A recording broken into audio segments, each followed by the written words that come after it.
할렐루야. 오늘은 목자 없는 양같이라고 하는 말씀으로 은혜를 나누고자 합니다.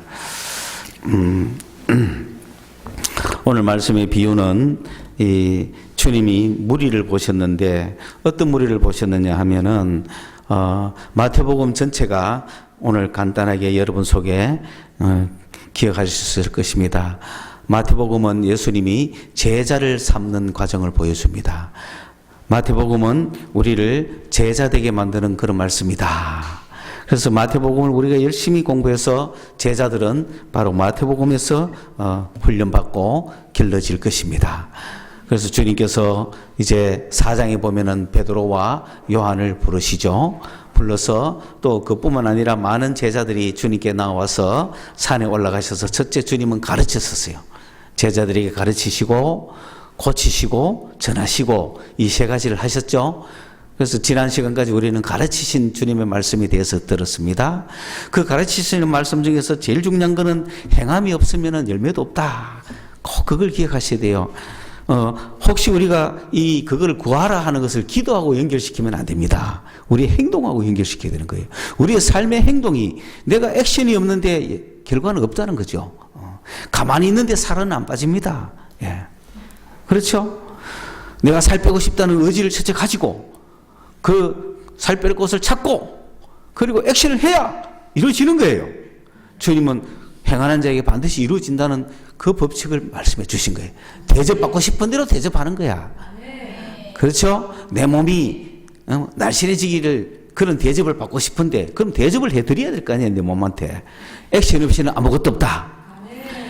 근데 우리가 이걸 자칫 잘못하면은 기도하고 연결시켜가지고 하나님이 이미 다 아시는데 뭐 구할 거 아니. 거기서 말하는 거는 중언부언하지 말라는 거예요. 내게 뭐가 필요한지 주님 다 아신다는 거야. 그렇기 때문에 딱 간단하게 기도하라는 거지.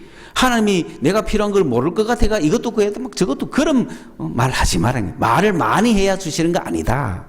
근데 그 말하고 이 구하라 하는 말하고 착각하면 안 됩니다. 단어가 달라요. 그런데 어쨌든 주님이 우리에게 하신 말씀은 뭐냐면은 우리가 영혼 육이 있지 않습니까? 그런데 혼에 대한 이야기를 말씀하시는 거예요. 내 정신, 내 사고방식 이걸 지금 뜯어고치기 위해서 주님은 가르쳐 주신 거예요. 우리는 세상에서 배운 대로 세상의 사고방식대로 세 사람한테 배운 대로 세상 사람에게 배우고 조상으로부터 배운 대로 부모로부터 배운 대로 사회에서 배운 대로 전통대로 살아가다가는 그 꼬라지밖에 안 되는 거예요. 그런데 주님은 하늘의 말씀으로 하나님의 지혜와 하나님의 권능의 말씀으로 마태복음 5장에서 7장까지 가르쳐 주신 거예요. 그래서 우리 혼이 세상적인 가르침만 갖고 있다가 그 하나님의 가르침을 우리 혼에 잡아 엮는 거예요. 그러면은 세상의 가르침하고 부딪히겠죠. 그래서 주님이 가르치신 그 우리 혼을 향하여 주신 말씀이 뭐냐? 첫째, 적극적으로. 둘째, 능동적으로. 셋째, 긍정적이다. 그리스도인들은 적극적으로 사셔야 돼요. 능동적으로 사셔야 돼요. 긍정적으로 사셔야 돼요. 예. 그래서 하나님의 말씀을 우리 속에 5장부터 7장까지 꽉 잡아 넣어줬죠. 예. 그 율법은 억지로 지키는 게 아니다는 거죠.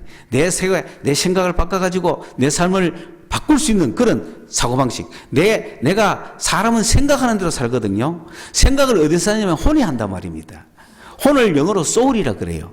정신이라 그러기도 하고 지정의가 자리 잡고 있죠. 내 의지적인 결단, 내 이성, 내 감정 이런 것들이 지배하고 있는 것이 혼인데 이 혼 속에 주님의 말씀이 돌아서 역사를 일으켜야 되는 거예요. 내 생각을 바꿔야 되고 그러면 내 행동이 바뀌는 거예요. 그래서 주님의 말씀 열심히 들으시기 바랍니다. 그래야 세상적 사고방식을 갖지 않습니다. 주님이 주시는 사고방식을 갖게 되는 거예요. 그것은 적극적이고 능동적이고 긍정적인 사고방식을 갖게 됩니다. 그리고 두 번째로 우리 육이 필요한 것을 주님은 고쳐주시는 거예요. 그렇게 5장에서 7장까지 어떤 사고방식을 가져야 될지 내 혼에 대해서 딱 가르치고 나서 그리고 이 산에서 딱 세상에 딱 내려오니까 사람들이 쫙 모여가 있는데 이 사람들에게 제일 먼저 보이는 게 육체가 보이는 거예요. 그래서 그때부터 10가지의 사건을 일으킵니다. 첫째, 내려오자마자 문둥병자 만났죠. 그 다음에 백부장의 하인 중풍 걸린 거 났었죠. 베드로 집에 들어가니 장모가 열병을 앓아서 장모 고쳤죠. 참, 여러분, 장모, 와, 그렇죠. 장모도 고치는데, 그죠. 그 다음에 귀신 들린 사람은 귀신 막 쫓아내죠. 그리고 막 그라사인 지방의 무덤가에서 막 벌거벗고 사는 귀신 들린 두 사람 쫓아내죠. 그리고 친구들이 4명이 중풍병자를 들고 왔는데 그 중풍병자 고쳐주죠. 또 관리 해당장에 딸이 죽었다 그래가지고 딸 고치러 가는 중에 혈루증 앓는 여자가 예수님의 옷자락을 만지니까 다 고침받았죠. 그리고 그 딸 집에 가가지고 장사 지내려고 하는 그거 다 스톱시키고 딸 일으키니까 죽은 자가 살아났죠. 그리고 소경이 눈을 뜨죠. 벙어리 귀신이 쫓겨가면서 벙어리가 말을 하죠. 이런 10개의 역사가.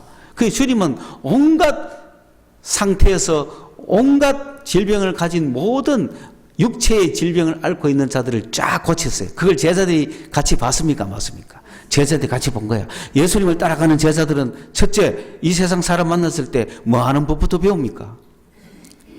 사람이 약한 거 있으면 배고프면 빵 주는 거 배우고, 목마르면 물 주는 거 배우고, 그리고 눈 못 뜨면은 눈 뜨게 해주고, 귀 못 들으면 귀 뚫어주고, 말 못하면 말하게 해주고, 귀신 들렸으면 귀신 쫓아주고, 문둥병 걸렸으면은 싹 고쳐주고, 이런 놀라운 역사를 제자들 앞으로 해야 된다고요. 그 주님은 왜 그 사람들과 예수 믿고 나를 믿고 천당 가라 이런 소리 안 하고 왜 고쳐주십니까? 베드로의 장모 열병 앓고 있으면 어젯밤에 뭐 했노? 이렇게 하지 않고 손 딱 잡고 일어나는 거예요. 열병이 물러가는 거예요. 주님이 가시는 곳, 주님이 만나는 첫사람은 영혼 구원 뿐만 아니라 육체 구원, 영과 혼과 육을 다 구원시켜 주는 거죠. 그러면서 제일 먼저 보는 게 육의 문제인 거예요. 사람 육체를 가졌으니까. 그러니 그 사람들 쭉 고쳐주고, 주님은 그렇게 고쳐줬는데, 허다한 무리들을 수없이 고쳐줬는데 주님 혼자 이 힘을 주님 혼자 힘으로 이 일을 할 수 있겠어요? 사람은 많고 예수님은 혼자인데 어떻게 이 일을 다 감당하겠어요? 그래서 오늘 말씀에 예수께서 모든 도시와 마을에 두루 다니시며 그들의 해당에서 가르치시며 천국 복음을 전파하시며 모든 병과 모든 약한 것을 고치시니라. 이 세 가지라는 거죠. 그들의 해당에서 가르치시는 것은 우리 무엇을 향하여? 혼을 향하여. 잘못된 생각을 가지고 잘못된 사고방식을 갖고 살아가는 자들에게 생각 바꾸라는 거죠. 가르치시는 거예요. 그 다음에 천국 복음을 전파한다는 건 내 영이 하나님과 관계를 맺어서 하나님의 백성이 되라는 거죠. 누구든지 오늘 하나님 백성으로 들어오면 하나님이 그 사람을 책임지는 거예요. 그게 천국 백성의 특징입니다. 여러분이 알든 모르든 여러분은 하나님의 백성이죠. 천국 복음을 받았죠. 여러분의 영이 하나님과 하나가 된 거예요. 여러분의 영이 하나님의 자녀가 된 거예요.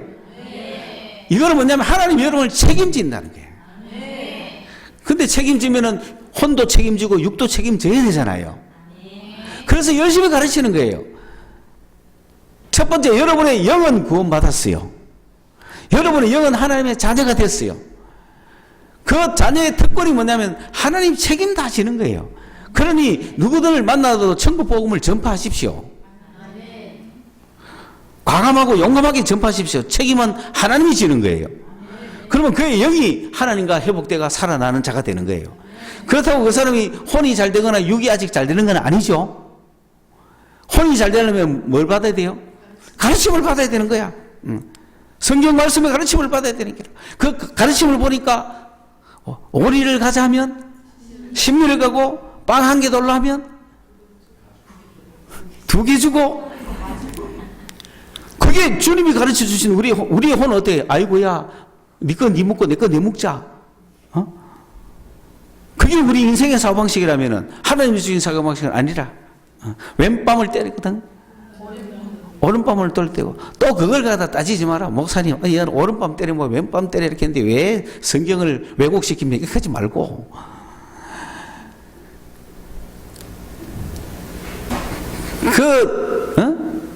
따지는 자가 되지만 이 말이야. 머리가 이승이 인간처럼 따지가 아무 소용없습니다. 아니 뽕나무에 삭개오가 올라갔던 니고데모가 올라갔던 뭔 상관입니까? 에? 알면 되지. 그걸 갖다가 아이고 설교 열심히 듣다가 목사님이 뭐 내용만 한 개만 드려도 그만 그 근려가 은혜가 안 돼가지고 그거 생각한다고 그러면 안 된다. 사고를 바꾸시기를 바랍니다. 아멘 아멘으로 막 받아들이는 거야. 그러니까 혼을 막 하고 나면은 그것만 됩니까? 육이 필요하잖아요. 육한테 필요한 것은 양식이 필요하죠. 건강이 필요하죠. 직장이 필요하죠. 삶이 필요하죠. 그러니까 우리가 먹고 살고 생활해가는 모든 문제도 주님은 책임지신다 이 말입니다. 그 제일 먼저 병을 고쳐줘야 될 거 아니에요. 병자가 누워있으면 병자를 일으켜야 되지 않습니까? 그렇죠? 그래서 여기서 모든 병과 모든 약한 것을 고쳤다고 했잖아요. 천국 복음을 전하면 안 되는 거죠. 천국 복음을 전하러 가면 그 사람들에게 필요한 걸 줘야 돼요. 직장이 필요하면 직장을 주고 건강이 필요하면 건강을 주고. 여기 보면 모든 병이라는 건 뭐냐면 통증을 이야기하는 거예요. 지금 이 시간 여러분 어디 아픈 데 있습니까? 손 얹어가 기도하십시오. 주님이 이걸 고치신다니까요. 여기서 말하는 모든 병이라는 거는 내가 병원에 가서 뭐 늘 치료받고 있는 그런 게 아니고 지금 아픈 거야 아픈 거. 통증 막 통증이 있어가 막 사람이 올 거 아니에요. 그럼 주님이 손을 딱 얹어 고쳐보면 통증이 사라지는 거야. 그럼 이 사람은 건강한 거야. 그 다음에 모든 약한 거라는 건 뭐냐면은 시실 쇠약해 가는 거 있죠. 평소에 얘가 뭐가 약합니까? 평소에 약한 거야. 심장이 약하거나 점점 쇠약해지는 병이 있죠. 그걸 약한 거라 그런 거예요. 그걸 주님이 딱 기도해 주시면 강건하게 되는 거야. 산에 오르가지도 못하고 일만 조금 하면 헷거리는 사람 딱 기도해 주면 강건해지는 거야. 그걸 약한 것을 고쳤다는 거죠. 그러니까 태어날 때 다 똑같이 태어나는 게 아니잖아요. 태어날 때 뭐가 약하게 태어나고 뭐가 약하게 태어나고 뭔가 없이 태어나고 그럴 수 있잖아요. 그런 모든 약한 것을 주님이 고치시는 거야. 애프터 서비스를 하시는 거야. 일단 아버지와 어머니 뱃속에서 있다가 딱 태어났는데 천지를 창조하신 하나님께서 하나님이 만드셨으면 완벽하게 만드셨을 건데 인간이 만들다 보니까 술도 먹고 담배도 피우고 이러다가 보니 좀 이상하잖아요. 그래서 태어나오면 주님이 애프터 서비스를 하시는 거예요. 약하게 태어난 거 있냐? 손 얹어서 강하게 해주시는 겁니다. 그래서 강건함을 얻는 거예요. 그런데 이런 사람이 한둘이 아니잖아요. 주님은 천국 복음도 전해야 되고 이 정신 상태도 고쳐야 되는데 액면으로 몸 아픈 사람, 어디 아픈 사람, 약한 사람, 죽어가는 사람 그런 사람이 너무너무 많은 거야. 그리고 그 주님한테 다가온 사람만 그만큼 되는데 오지 않은 사람은 얼마나 더 많겠어요. 그 다가온 사람을 주님이 봤을 때 먼저 그들의 눈이, 그들의 몸이 보인 거예요. 그들의 모습이 보인 거예요. 우리 교회는 지금 아픈 자가 없어가지고 요즘 사회가 덜해서 병원이 있으니까 어지간하면 아픈 사람이 오겠습니까? 병원 가 있지, 그죠? 그래서 막 그들 위해서 막 기도해주고 싶은 사람이 적지만은 주님 시대는 주님이 사람을 쳐다보면 불쌍한 거예요, 불쌍한 거예요. 막 불쌍하다는 뜻이 뭐냐면 심장이 막 애가 탄다는 거예요. 주님은 그런 민망히 여기는 마음, 불쌍히 여기는 마음을 주님은 갖고 계셨어요. 그가 예수를 믿든 안 믿든 상관은 없었어요. 그가 이방인이든 과부든 뭐 여인이든 백부장이든 상관없었어요. 누구든지 장모든 뭐 장인이든 그것도 상관없어요. 주님은 누구든지 몸이 약한 사람, 아픈 사람 보면 막 심장이 막 애처로운 거예요. 그런 주님이 무리들 병도 막 보는 대로 막 고쳐줬는데 근데 무리들을 이래 보니까 마치 뭐 같았냐 하면은 이 무리들이 막 낙심을 하고 고생을 하는 걸 봤어요. 그리고 또 뭐라고 했느냐 하면 고생하며 기진한다 그래놨잖아요. 그죠? 그러니 이게 고생한다는 말은 낙심이 되고 그 다음에 내 팽개쳤다. 주님 주님이 봤을 때 이 백성들이 어떻게 보이냐면은 버림받은 고아처럼 보인다는 거예요. 돌보는 자가 없어요. 그러다 보니까 낙심해가지고 그래서 살아가는 거예요. 고아는 고개 푹 숙이고 살아가잖아요. 의지할 데가 없으니까, 돌봐주는 자가 없으니까 낙심하면서 기진하면서 살아가는 거예요. 하루하루를 겨우 그냥 살아가는 삶이 부모 없는 자식처럼, 또 부모는 있지만 부모로부터 버림받은 자처럼, 여기에 기진했다는 게 이게 내팽개쳐졌다는 거예요. 버려졌다는 거예요. 주님이 보니까 이 백성들이 버림받은 자처럼 그래 살아가는 거야. 아무도 돌봐주는 자가 없는 것처럼, 그런 자들처럼 살아가고 있더라. 그래 얼마나 불쌍해요. 여러분 그런 사람 봤죠? 버림받은 강아지들 불쌍하잖아요. 그보다 더 사람이 그런 꼬라지다 이거죠. 버림받은 애를 보면 어때요? 불쌍하잖아요. 그런 마음이 주님 앞에 있었다. 그래가지고 마치 뭐하고 비유했느냐 하면 그 목자를 가지지 못한 양은 반드시 목자가 있어야 되는데, 이 양이 목자를 갖고 있자면은 내 목자가 없으면은 어디로 가야 될지, 무엇을 먹어야 될지 몰라요. 여러분에게 목자가 있어야 돼요. 여러분 목자가 없으면은 여기 기웃 저기 기웃, 목자 없는 양같이 유리방황하는 거예요. 여러분에게 목자가 누구시죠? 예수님이 여러분 목자가 되셔야 돼요.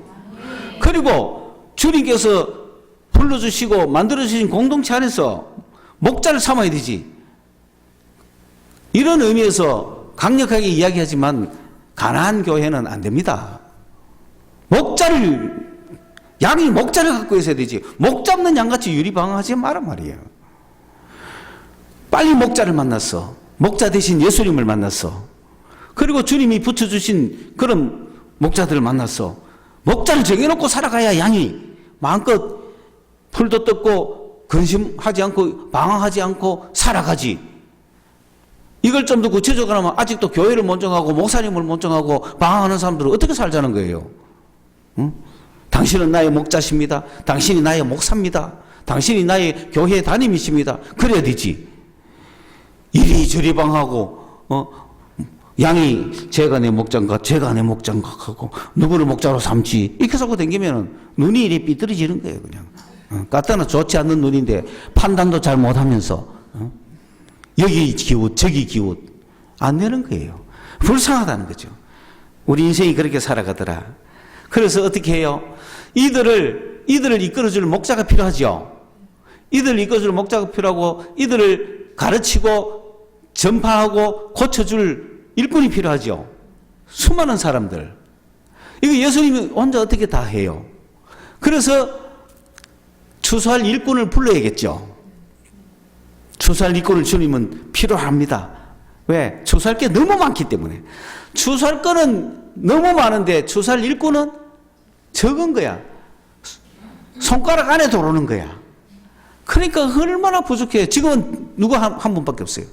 주님 한 분밖에 없는 거예요, 지금은. 그러니까 주님이 추수할 것은 너무너무 많은데 추수할 일꾼은 너무 적으니까 추수하는 주인에게 부탁해서 추수할 일꾼을 땡겨달라고 하세요.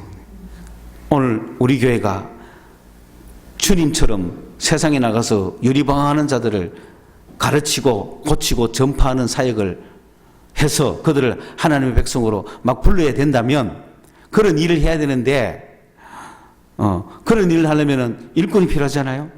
그러면 주수할 일꾼을 보내주소라는 용어가 뭐냐면은 캐스트 웨이 땡겨달라는 거죠. 밭으로 일꾼을 밭으로 막 땡겨주는 거야. 그 우리 교회 안으로 막 땡겨줘야 돼. 사람을 막 땡겨줘야 돼. 니 저 가서 일해라 하고 막. 그리고 일꾼이 막 밭에 툭툭 던지면 일 막 하겠죠. 땡겨주세요. 주여 추수할 일꾼을 던져주세요. 할렐루야. 여러분은 벌써 던짐을 받아온 것 같고 그러니까 이미 와 있는 여러분을 제자로 훈련시켜야 되는 거야. 그렇죠? 이 제자로 훈련시키니까 주님이 하신 일을 계속 해야 될 거 아니에요. 그러면 그 주님께서는 정말 성천하시고 하늘나라 가셨잖아요. 그리고 누구를 보내주셨어요? 성령을 보내주셨기 때문에 성령과 함께 일하면 되는 거예요. 성령이 일하시도록 하시면 되는 거예요. 성령이 이런 일을 계속 가르치고 고치고 전하는 일을 성령이 계속 하시는 거예요. 그래서 성령께서 여기 계셔서 일꾼을 계속 부르고 있죠. 일꾼을 불러서 이제 성령과 함께 나가는 거예요. 그 사람이 나가면은 추수하러 가는 거다. 오늘 추수하러 가자. 걔가 딱 나가면 사람부터 보이죠. 그 사람이 보이면은 병자부터 보여야 되죠. 갈 곳 없이 방황하는 자들을 보여야 되죠. 힘들어하는 자들을 보여야 되죠. 죽어가는 자들을 보여야 되고, 약한 자들이 보여야 되고, 눈동자를 보면 알아요. 그리고 모습을 보면 알아요. 태도를 보면 알아요. 그들에게 가서 주님이 하셨던 것처럼 우리가 제자가 되어 추수를 딱 하는 거예요. 제가 금요일쯤에 이제 또 신장검사로 병원 갔다가 탁 오는데 계명대 역점 오니까 신호를 건너려고 딱 이렇게 제가 스쿠터를 타고 착 오는데 여기서 방금 막 올라와가지고 원래 신호등 올라오면 이만큼 한 도로는 건너와가 여기서 또 기다려야 되잖아요. 근데 여기서 기다리고 있는 어떤 아줌마가 있는데 촌에서 올라온 아줌마 같이 보이지만 요즘은 한국에 촌이라도 그런 아줌마는 없잖아요. 그죠? 그래서 외국에서 오셨나? 외국에서 오덕하기에는 너무나 한국인이기 때문에 그럼 몽골에서 오셨나? 이런 생각을 조금 하면서 근데 그분이 보따리 옆에 한 개 크 놓고 짐을 지고 있는데 그 모습이 마치 이 짐을 누가 좀 옮겨줄 사람이 없나? 또는 나 오늘 저녁 갈 곳이 없는데 이런 느낌이 드는 아줌마였어요. 그래서 뭔가 도와주고 싶은데 뭐 그냥 가고 오버할 수는 없잖아요. 그래가 뭐 그래도 설마 내가 오버하겠지 하고 이제 우리는 신호등을 건너려고 쭉 오는데 가만 보니까 그 아줌마가 그때쯤 알았는지 여기서 신호를 기다리는 게 아니고 여기까지 와가 기다려야 되는 모이지 라고 생각했는지 그 가방을 크게 낑낑 들고 급하게 따라오듯이 와가지고 제 옆에 섰어요. 멀리 있을 땐 제가 다가가서 말하기는 어렵지만 옆에까지 왔으니까 말할 수 있잖아요. 갈등이 되기 시작하는 거죠. 내가 쳐다보면서 이걸 말해야 되나 말아야 되나. 괜히 말했다가 괜히 또 아무것도 아니면 이상하잖아요. 그래서 그래 괜히 다만 내가 오버할 수도 있다. 그러면서 이걸 어떻게 막 이렇게 쳐다보니 그분도 뭔가 말을 걸려고 하는 것 같기는 한데 아주머니 내 그 짐이라도 좀 실어 드릴까요? 어디까지 가세요? 라고 말 붙였으면 그 사람이 나 한국인 아니에요. 해도 되고 그죠? 뭔가 말이 시작이 됐을 건데 그래 어떻게 생각하니까 그러면 자기가 가방을 여행하는 중에 있으면 자기가 지지도 못할 보따리를 들고 오진 않았을 거 아니에요. 그러면 그 보따리 정도는 지가 또 지고 가고 있겠지. 갈 수 있겠지. 그러고 어디 갈 데도 없이 막 와가 있는 거는 알겠지. 이런 내 혼에서 생각이 두 개가 움직이면서 결론은 말했을까 안 했을까요? 안 했지. 당연하지. 안 해서 내가 후회대가 지금 익하고 있지. 여기있어요. 앞으로 여러분이 나가셔서 이런 일을 겪으셔야 되는 거예요. 그래 그날 저녁에 만약에 이제 주님이 확실히 시킨데도 안 했으면은 그날 밤에 주님한테 혼을 많이 나겠죠. 니는 왜 안 했노? 하면 내가 니를 보냈는데 왜 안 했노? 하면 주님 몰랐습니다. 내일은 하겠습니다. 하고 그렇게 발전하는 게 제자들이에요. 여러분은 나가서 그런 주의 일을 행하실 뿐이에요. 왜냐하면은 굉장히 중요한 겁니다. 이 천국의 제자들이요. 지금 보세요. 주님은 일꾼 부르자 했잖아요. 그래서 바로 부른 게 10장에 제자 바로 부르잖아요. 제자 바로 부르죠. 추수할 일꾼 보내주세요. 가자마자 10장에 바로 제자 오잖아요. 12를 딱 정해서 숫자도 많지도 않아요. 여러분 제자 한 명이 제자로만 서도 큰 역사가 일어나요. 예수님이 한 분이 큰 일을 했듯이 우리 중에 한 명이라도 제자가 되면 이런 역사가 일어나는 거예요. 그런데 12이나 불렀죠, 주님은. 12를, 왜? 12지파니까. 전 세계에 다 가야 될 거 아니에요. 그 12를 불러서, 제자를 불러서 제자들은 이렇게 해라. 제자에게 뭘 넣냐면 병 고치는 권능을 주고 귀신 쫓는 권능을 줬어요. 두 개만 줘도 할만해, 안 해요? 제자 할만하죠? 할렐루야. 근데 요즘은 좀 두 개 다 필요가 없는 것 같아요. 병원에 다가가 있고, 뭐, 귀신 요새 나타나지를 않아. 귀신이 변장해가 생각 속에 들어가 있기 때문에. 옛날 귀신은 막 그 사람을 혼을 잡아가 하고 막 이랬는데, 지금은 이 귀신이 그러다가는 바로 쫓겨가니까 생각 속에 들어가고 가만 앉아있기 때문에 귀신 쫓는 능력과 병 고치는 능력을 가했어도 표가 잘 안 나요. 그래서 요즘은 주님이 다른 능력을 주셔야 될 것 같아요. 그래, 그런 능력을 주시는 그 당시만 해도 귀신 쫓는 거하고 병 고치는 능력만 있어도 어디 가도 되잖아요. 그래서 제자들이 가서, 그리고 뭐 여행 가방도 가지 마라 그랬어요. 가면은 다 먹을 거 준다. 그러니까 어떤 일을 당할 때 걱정하지 마라. 말할 거 다 준다. 그래서 제자들은 가서 무조건 전하기만 해라. 내가 함께 하겠다. 이런 능력을 줘놨다. 그런 제자들을 쭉 이야기하면서, 그리고 세상 법도 걱정하지 말고 안식일 법도 걱정하지 말고 제자들은 거침없이 나가야 된다. 그런 걸 가르쳐주면서 제자들은 이 세상에서 어떻게 행동해야 될지를 12장까지 딱 가르쳐준 거예요. 그래서 우리가 가나안 여인이 자기 딸을 고치는 믿음도 있는데 제자들이 그런 거 하나 못하겠냐? 제자는 배짱이 세야 된다. 제자는 세상이 두렵지 않아야 된다. 그래서 우리가 성령으로 귀신을 막 쫓아내가 할 때 이 사람이 야 바알세불이 귀신을 쫓아낸다 그런 욕을 하거든. 웃기지 마라. 예수 이름으로 쫓아내는 거다 하고 자신 있게 말하고, 제자들은 세상에서 결코 쫄리지 마라. 그 얘기를 하는 거예요. 쫄리지 마라. 제자가 되면 막 강해져야 돼요. 제자들은 거침이 없어야 돼요. 율법이고 뭐고 거침이 없어야 되는 거예요. 그냥 그렇게 딱 가르치고 나서 그 다음 더 중요한 건 뭐냐면은 천국 비밀을 가르쳐 줬죠. 13장에서 천국 비밀을 가르쳐 준 거예요. 천국은 어떤 천국은 새하늘과 새 땅이죠. 주님이 창조하신 이 세상하고 천국은 달라요. 주님이 창조하신 이 세상이 천국에서 계속된다고 생각하면 안 돼요. 주님이 준비하신 새하늘과 새 땅은, 천국은 마치 비밀과 같은 거죠. 그래서 천국이 어떤지를 가르쳐 준 거예요. 천국 비밀을 깨달아야 돼요. 우리가 천국 비밀을 깨달아야 천국을 위해서 살 수가 있는 거예요. 세상은 그냥 하루아침에 짠짠짠짠 나온지 몰라도 천국은 보이지 않게 서서히 자라는 거라 했어요. 천국은 정말 미스터리예요. 그 천국의 비밀을 13장에서 쫙 이야기해 주죠. 그래, 아직 몰랐다 싶으니까 일단은 비유라도 알았느냐? 부분적으로 알죠. 제자들은 천국 비밀을 알아야 돼요. 그 다음에 천국 비밀을 다 가르쳐주고 나서는 그 다음 뭐 하느냐? 이 천국을 비밀을 안 천국의 제자들은 어떻게 살아야 될지를 가르쳐주는 거예요. 첫째는 그 5가지를 가르쳐주는 거예요. 첫째는 천국에서 큰 자는 자기를 낮추는 자가 큰 자예요. 그 다음에 천국에서는 용서해야 돼요.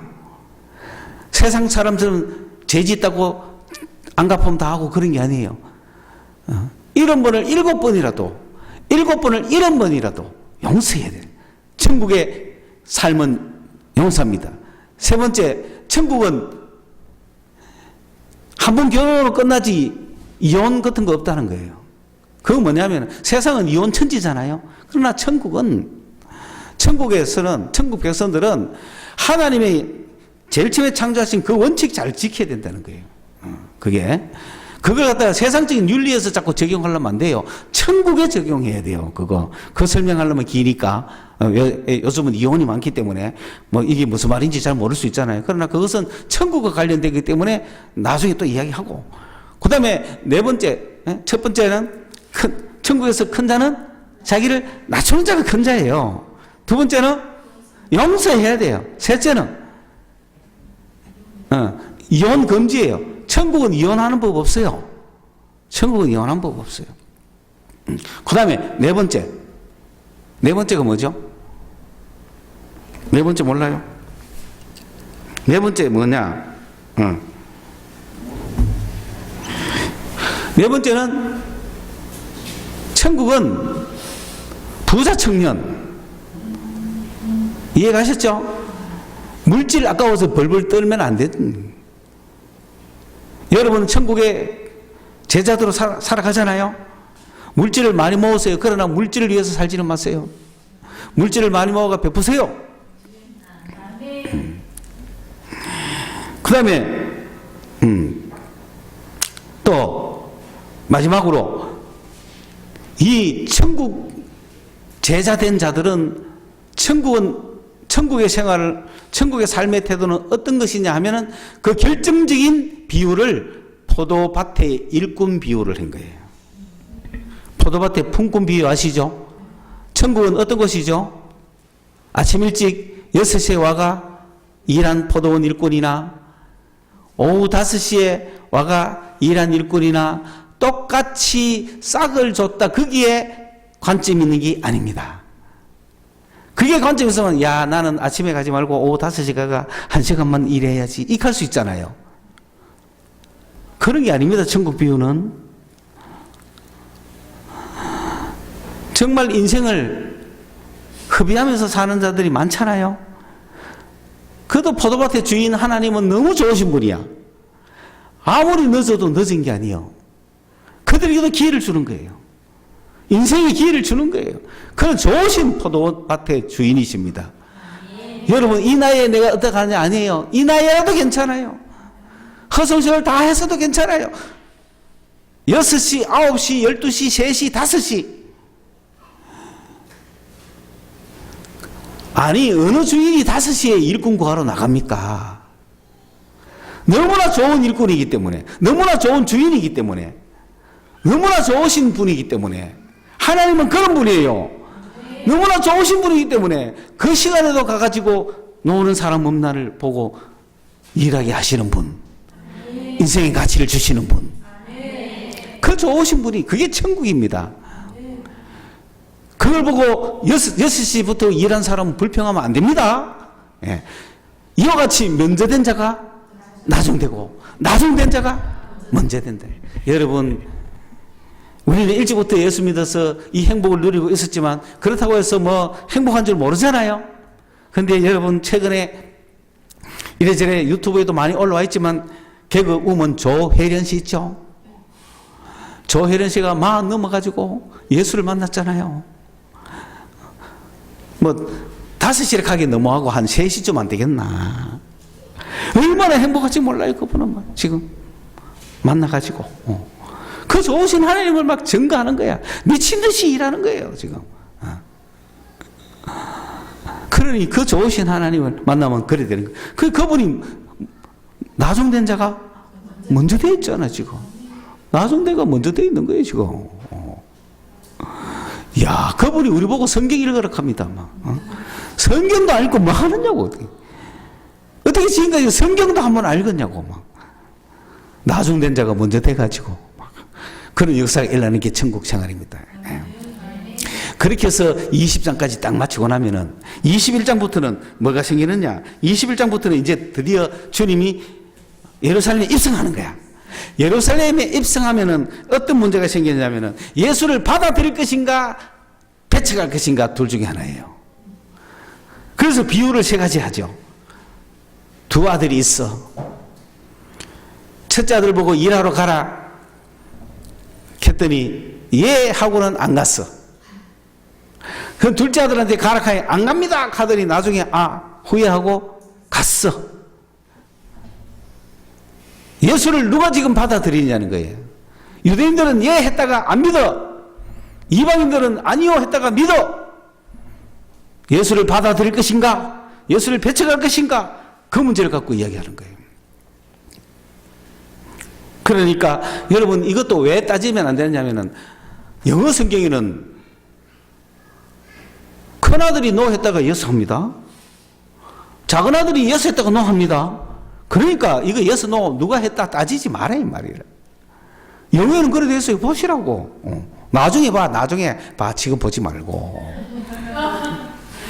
그러니까 우리나라 큰아들 둘째 아들 뭐 누가 했는지 상관없어. 한 놈은 했고 한 놈은 안 했어.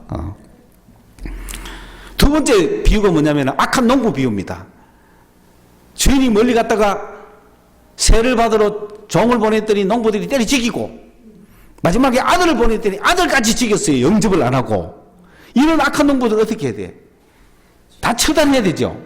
예수를 보냈는데 예수 안 믿는 사람은 다 처단해야 되죠. 예수 믿는 사람은 구원받는 거야. 마지막으로 혼인잔치를 벌였는데 초청했는데 가야 돼, 안 가야 돼? 가야 돼. 그 혼인잔치에 가야 돼. 나는 안 간다 하면 안 되는 거야. 그 혼인잔치를 가서 예수님을 영접하고 그런 영접과 거절에 대한 이야기를 했죠. 그 다음에 마지막으로 뭐냐면은 주님은 반드시 다시 오신다. 오시기 전에 환난이 일어날 것이고 재난이 일어날 것이다. 그러니 세상이 천지진동할 것이다. 너무너무 어려워질 것이다. 어떻게 하면 좋으냐? 세 가지를 해라. 이게 결정판이에요. 이제 우리는 천국 생활을 하면서 주님을 기다리고 있는 마지막 시대잖아요. 재림을 기다리는 재림 성도가 해야 될 세 가지가 있어요. 재림 성도는 뭐예요? 첫째, 열처녀 비유예요. 깨어 있어야 돼. 누구를 기다려야 돼? 신랑을 기다려야 돼요. 딴짓 하면 안 돼요. 신랑 기다리셔야 돼요, 지금. 여러분, 예수님 기다립니까? 신랑 대신 예수를 기다리세요. 늘 오실 예수를 맞이할 준비하고 기다리고 계셔야 됩니다. 그 예수님 오시면은 예수님이 네 뭐 했노? 하고 묻거든요. 그래서 달란트 비유를 주시는 거야. 주님 오실 때까지 주님 오실 걸 바라면서 주님이 오시면 내가 주님께 드릴 열매가 있어야 되잖아. 그게 달란트입니다. 달란트 많이 남겨야 되겠죠? 그러면 그 달란트가 뭡니까? 바로 양과 염소죠. 그 달란트가 뭐냐? 여러분, 지금까지 달란트가 나는 이런 데 은사가 있어, 난 저런 거 은사가 있어, 나는 이런 일에 은사가 있어, 그래가지고 그 은사를 하니 많이 그렇게 하잖아요? 근데 그 달란트라는 거는 주님이 와서 딱 결산하는 거. 내가 니한테 뭐 방언 맡겼는데 몇 시간 했어? 이런 거 묻지 않습니다. 그런 이야기를 하는 게 아니에요. 다시 오실 주님이 딱 와서 딱 묻는 게 뭐냐? 지극히 작은 자에게 너 어떻게 했느냐? 지극히 작은 네 옷에게 어떻게 했느냐? 목마를 때 물 줬나? 배고플 때 빵 줬나? 헐벗었을 때 옷 줬나? 옥에 갇혔어. 옥에 왜 갇힙니까? 돈 못 갚아가 여러 가지 이유로 갇히잖아요. 뭐 나쁜 짓에가 갇힌 게 아닙니다. 지금도 뭐 코로나 걸려가고 격리당하면 그게 옥에 갇힌 거예요. 옥에 갇혔을 때 돌아봐 줬냐? 자유함을 구속당했을 때 돌아봐 줬냐? 요거 평가하는 거예요. 그래 지금 주님 오시는 날을 기다리는 우리가 해야 할 일이 뭐죠? 바로 지극히 작은 자에게 한 것이 곧 나에게 한 것이다. 그걸 주님이 평가하신다고요. 주님은 오셔서 우리가 네 뭐 했나? 그거 딱 평가한단 말입니다. 그냥 주님 오시길 기다리는데 기다리면 뭡니까? 한 것도 없는데. 달란트 한 달란트 있는데 받았어서 어디에다가 이 옥에 쳐여라. 열심히 해야 될 거 아니에요. 그 해야 되는 열심이 뭐냐면 지극히 작은 자에게 물 한 그릇 줘라. 그게 곧 나에게 한 것이다. 이게 우리 할 일이야. 이 할 일을 하기 위해서 우리가 세상 나가는 거예요. 세상 나갈 때 뭘 가지고 가느냐? 십자가에 죽으신 예수를 갖고 가는 거예요. 그 26장부터 주님은 유월절을 맞이해서 유월절 양으로 돌아가시고 십자가에 못 박히시고 찢으시고 죽으시는 모습이 나오잖아요. 그 십자가에 죽으신 예수를 가지고 가는 거예요.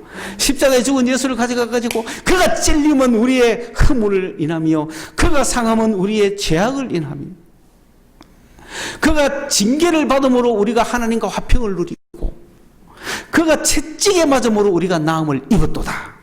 이 복음을 가지고 가야 되는 거예요. 예수님이 십자가의 복음을 가지고 가야 되는 거예요.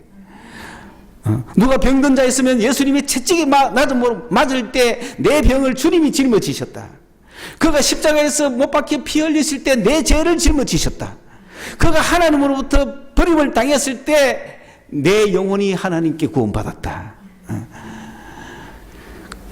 그가 창으로 허리를 찔리실 때 내 여러 가지 온갖 허물들, 죄는 내 속에 거고 허물은 바깥 거거든요. 내 안팎의 모든 죄가 씻음받았다는 거죠. 찔릴 때 허물을 씻음받고 못 박힐 때 죄가 씻음받고 그가 하나님으로부터 엘리 엘리 라마 삭막다니 어찌하여 나를 버리시나요? 그 영혼이 버림받을 때 내 영혼이 주님밖에 구원받고, 군병들에게 그 채찍을 맞을 때 벌써 그 채찍에 온몸이 찢길 때 내 모든 병을 짊어지셨다. 그 복음을 주님 우리에게 주셨으니 그걸 들고 나가는 거예요. 이건 우리가 믿어지든 안 믿어지든 우리는 말로 전하는 거예요. 오늘 누가 병든 자 있으면 예수님이 당신의 그 병을 가져가셨습니다. 채찍에 맞음으로 당신 병을 가져가셨으니 믿으십시오. 아멘 하십시오. 이렇게 하면 이 사람이 좀 있으면 슬슬 일 난다니까요. 그는 역사심을 맛보셔야 된다니까. 이걸 우리가 이루셔야 돼요. 아이고 그럴 리가 있나 이렇게 하면 안 됩니다. 아이고 그럴 리가 있나 하는 게 우리 인생이죠. 야 그거 어떻게 믿어? 못 믿겠어. 믿어야 역사가 일어나는 거예요. 이게 복음이에요. 한번 해보자면 기뻐서 하고, 아니 썩는셈 치고 하는 거죠. 책임은 주님이 지시는 거예요. 이 복음을 들고 가는 거예요. 십자가의 복음을 들고 가는 거예요. 그런데 이 십자가의 복음이 그래 끝난 게 아니고 부활하셨잖아요.